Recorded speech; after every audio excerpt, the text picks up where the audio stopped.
But you're projecting that revenue is going to roughly triple this year, and Yeah. we'll reach 877 million by 2025, I believe.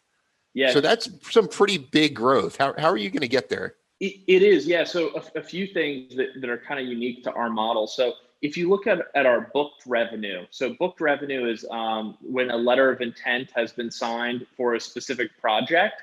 That revenue, we have a signed contract for.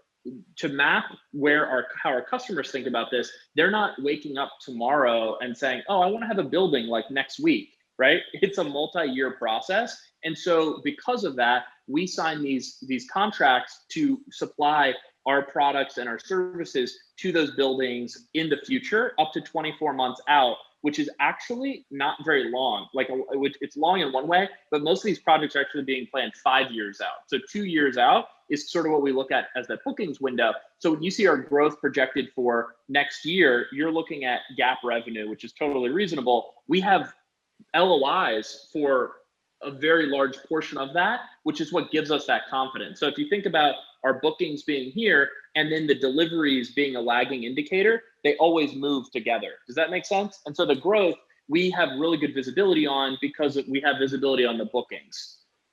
Yeah, so that actually gives you a lot of insight into what your next years and even 2 years down the road compared to what most companies can really predict. It does, and that the bookings, to also be clear, that's not our sales pipeline. So we have sales pipeline, which gives most companies visibility. Then we have a signed contract, which gives us really good visibility. And then we have deliveries, which is what we recognize when we recognize our revenue on a GAAP basis. And so you can totally look at it and say, well, the revenue was small last year, and that's reasonable. But the reason why we have such confidence in our go forward projections is because of the contracts that we have. Okay. Now that makes a lot of sense. So you have about a 154% net dollar retention rate. Yeah. I can explain that, but I'd like you to kind of try to let our listeners know exactly what that statistic means, because they hear it a lot on the tech show, not so much on ours, which is the financials edition.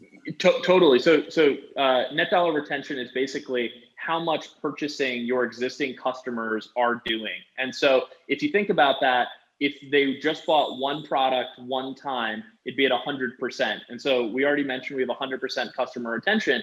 154% actually represents that we've upsold new products and new services and new expanded locations with our existing customer base, to the extent that if you look at a snapshot of our existing customers, we have 154% net dollar retention, meaning that there was 54% growth on top of 100% retention, which is pretty exciting and fairly unusual. Yeah, a lot of our best software as a service companies that we follow are in the 120 to 130% range. I'd say is pretty normal. So do you think that's sustainable? Second of all. So the way that we think about and the way that we organize everything on the product side is around modules. So if you look at LatchOS, we deliver new modules, over time. And so as we scale new modules to existing customers, but then also just release net new modules, we'll have a much bigger menu of products that solve problems for our customers. And so is it always going to be 154%? Hard to predict the future. But what I would say is that we expect to continue to have very strong net dollar retention and also customer retention going forward. So would you say your biggest growth opportunity is adding new products or continuing to grow your customer base? What's the kind of the more immediate growth potential? Can I pick two? Is that possible? Yeah. No. But I love that answer.